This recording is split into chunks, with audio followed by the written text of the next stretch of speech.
بسم اللہ الرحمن الرحیم نحمدہ ونصلی علی رسولہ الکریم۔ السلام علیکم ناظرین، ہم امید کرتے ہیں کہ آپ سب لوگ ٹھیک ہوں گے۔ ناظرین، آج ہم آپ کو آنکھوں کے درد کا ایک بہترین وظیفہ بتانے جا رہے ہیں، اور وہ وظیفہ بھی الحمدللہ اللہ کے فضل و کرم سے قرآن مجید میں سے ہے۔ جیسا کہ آپ کے علم میں ہے کہ اللہ کی رحمت سے ہماری یہ کوشش ہوتی ہے کہ ہم آپ کو وہ وظیفہ بتائیں جو قرآن سے ہو، تاکہ آپ کے لیے آسانی بھی ہو اسے پڑھنے میں، کرنے میں، اور وہ مجرب بھی ہو۔ تو ناظرین، ایسے ساتھی جو ابھی نئے آئے ہیں ہمارے چینل پہ، ان سے گزارش ہے کہ نیچے بٹن دبا کر ہمارا چینل سبسکرائب ضرور کرے تاکہ ہماری تازہ ویڈیو آپ تک پہنچ سکے۔ چلتے ہیں وظیفے کی طرف۔ ناظرین، آنکھ کا دکھنا یہ ایک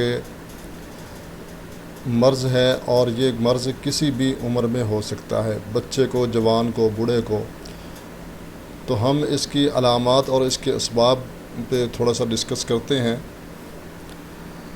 یہ ناظرین، یہ مرض جو ہے وہ جب بچے کو ہو، جوان کو یا بوڑھے کو، تو اس کی مختلف شکلیں ہوا کرتی ہیں۔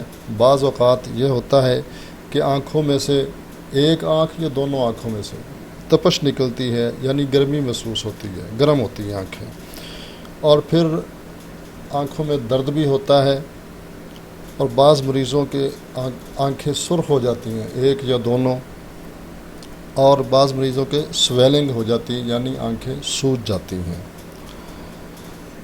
تو بعض مریض یہ بھی شکایت کرتے ہیں کہ جیسے آنکھ میں ریت وغیرہ پڑ جاتی ہے، ایسے انہیں محسوس ہوتا ہے، حالانکہ ریت ہوتی نہیں ہے۔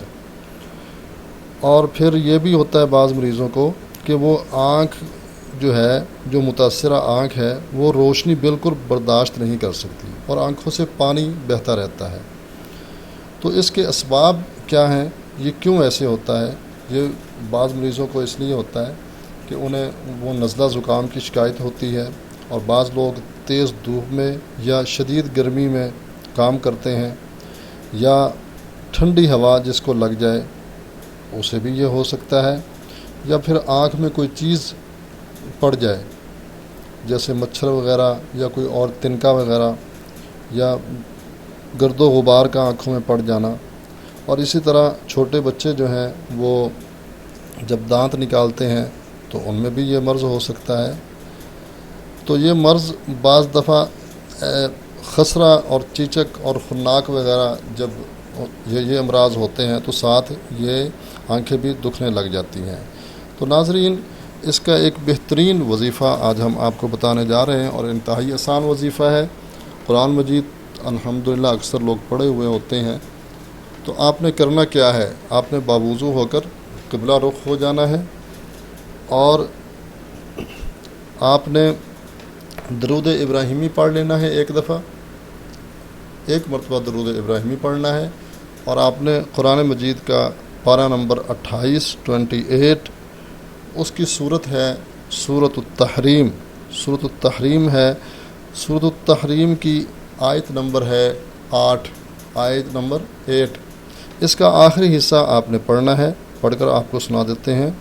اعوذ باللہ من الشیطان الرجیم، بسم اللہ الرحمن الرحیم۔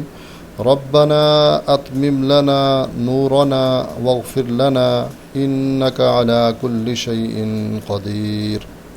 یہاں تک آپ نے اس کو پڑھنا ہے، اور یہ آپ نے 15 دفعہ پڑھنا ہے، 15 ٹائم پڑھنا ہے آپ نے اس کو۔ اور پھر اس کے بعد آپ نے سورۃ الکوثر آپ نے پڑھنی ہے۔ سورۃ الکوثر، بسم اللہ الرحمن الرحیم۔ انا اعطیناک الکوثر فصل لربک وانحر ان شانئک هو الابتر۔ یہ بھی آپ نے 15 مرتبہ پڑھنی ہے۔ پھر اس کے بعد آپ نے 1 مرتبہ درود شریف پڑھنا ہے نماز والا۔ یہ پڑھ کر آپ نے مریض کو دم کرنا ہے آنکھوں پہ، اس کے پھونک مار دینی ہے۔ تو ناظرین، اللہ کی رحمت سے، اللہ کے فضل و کرم سے یہ وظیفہ جب آپ صبح و شام کریں گے تو بہت جلد مریض صحت یاب ہو جائے گا، اور یہ اس وقت تک کرنا ہے جب تک آپ یہ نہ سمجھ لیں کہ اب مریض ٹھیک ہے۔ ساتھ ساتھ اگر میڈیسن بھی استعمال کریں تو اچھی بات ہے۔ ناظرین، اگر آج کی یہ ویڈیو آپ کو پسند آئی ہے تو اس کو لائک اور شیئر ضرور کریں تاکہ دوسرے مسلمان بھائیوں کا بھی فائدہ ہو جائے۔ اجازت چاہتے ہیں، اللہ ہم سب کا حامی و ناصر ہو۔